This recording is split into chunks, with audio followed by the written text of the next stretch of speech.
Okay, so we have seen that God certainly ordains sin and evil, that they are used as part of His decrees. However, it is not the case that just because God allows sin and evil, that God is the author of it, or that He is the one who is committing these sins.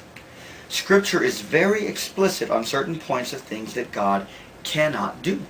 For instance, James 1:13 and 14, we read, "Let no one say when he is tempted, I am being tempted by God. For God cannot be tempted by evil, nor does He Himself tempt anyone. Every good gift and perfect gift is from above, and comes down from the Father of lights, with whom there is no variation or shadow of turning." What James is attempting to say is that God is not the cause of evil in our lives. God's holy character will not allow Him also to be the author of sin. Such would be an explicit contradiction. Rather, only goodness proceeds from God. Now, likewise, in 1 John 1:5, John tells us that God is light, and in Him there is no darkness at all. The passages, as well as the proper understanding of the attributes of God, such as righteousness, holiness, justice, etc., certainly lead us to see that God cannot in any way be the author of sin and evil. Now, He can, though, use the sinful desires and the willingness of the creature to bring about His decrees without being responsible for the actual act, as is clearly the case in redemptive history. And again, we saw that in Genesis. The brothers meant one thing. Their intentions really were evil. They meant evil. But God meant good while they meant evil. So we see two different motives, or two different wills in one act, basically. Okay. Now here we go, revisiting the problem of evil. Okay. The problem of evil has long been an intricately perplexing problem and subject for Christians. Through many long discussions within theology and philosophy, some distinctions of evil have come about that can be somewhat useful. For instance, we can make distinctions with things like moral evil and natural evil. Moral evil are those things that come through human agency. There are things such as crimes, afflicting suffering, murders, rape, theft, etc. Natural evil are those things that bring about suffering, but not necessarily through human agency. Rather, it is suffering or death, tragedy, stuff like that, brought about by what we would call, what we say natural means in the world. This includes things like hurricanes, tsunamis, animal deaths, forest fires, pollution, etc. Now, the question, as it is classically stated, is this: if God is all-loving and all-powerful, why is there evil in the world? The question, as it is stated, is not easily answered. Acknowledging any of the first two contained propositions leaves one with a contradictory third for the most part. For instance, if we say that God is all-loving and we acknowledge that evil exists, then it seems to be the case that God is not all-powerful to prevent evil. But if we say that God is all-powerful and evil still exists, then God must not be all-loving. And so, how do Christians deal with this? How should we? First, we must not deny our experience with sin and evil, whether moral or natural.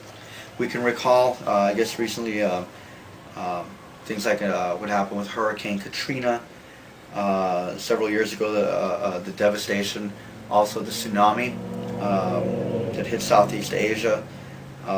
As of late, we can still think of recent school shootings, Columbine's fresh in everybody's mind, always, etc. Sin and evil are occurrences that we experience universally and personally, so we shouldn't deny our experience with evil. Second, we should note that God is in control of whatever happens in time. Sin and evil are not things that God is powerless against. How sin and evil are expressed is totally within the sovereign control of God. In Isaiah 45, verses 5 through 7, God says this. He says, "I am the Lord, and there is no other. Beside me there is no God. I equip you, though you do not know me, that people may know from the rising of the sun and from the west that there is none beside me. I am the Lord, and there is no other. I form the light and create darkness. I make well-being and create calamity. I am the Lord who does all these things. Now, the King James Version uses the word evil in place of the word calamity, while the NIV uses the word disaster. Now, some have focused on this word as proof that God creates sin, but this is not what the text intends to say at all. John Calvin comments on this text. He says this. He says, by the words light and darkness, he describes metaphorically not only peace and war, but adverse and prosperous events of any kind. And he extends the word peace, according to the custom of the Hebrew writers, to all success and prosperity. This is made abundantly clear by the contrast, for he contrasts peace not only with war, but with adverse events of every sort. Fanatics torture this word evil as if God were the author of evil, that is, of sin. But it is very obvious how ridiculously they abuse this passage of the prophet. This is sufficiently explained by the contrast, the parts of which must agree with each other. For he contrasts peace with evil, that is, with afflictions, wars, and other adverse occurrences. If he contrasted righteousness with evil, there would be some plausibility in their reasonings. But this is a manifest contrast of things that are opposite to each other. Consequently, we ought not to reject the ordinary distinction that God is the author of, quote unquote, the evil of punishment, but not the evil of guilt. That is what Calvin is trying to say, is that God is the one who's certainly in charge of afflicting us with suffering, and people might call that evil.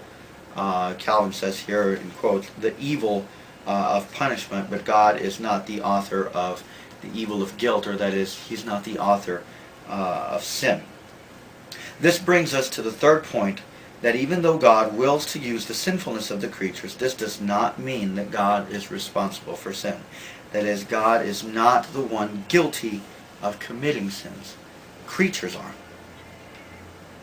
Fourth, concerning our understanding of the concept of evil. What is evil? Where does it come from? While this subject is well beyond the scope of this particular study, I would like to offer something that I think is significant in making progress. That is, that evil is not an ontological thing. That is to say, evil does not exist as something with being. Rather, evil is the absence of the goodness of God. Recall that James said that only what is good comes from God. James 1:17. Thus, creation as it comes forth from God was good. But creation was not created to be immutable.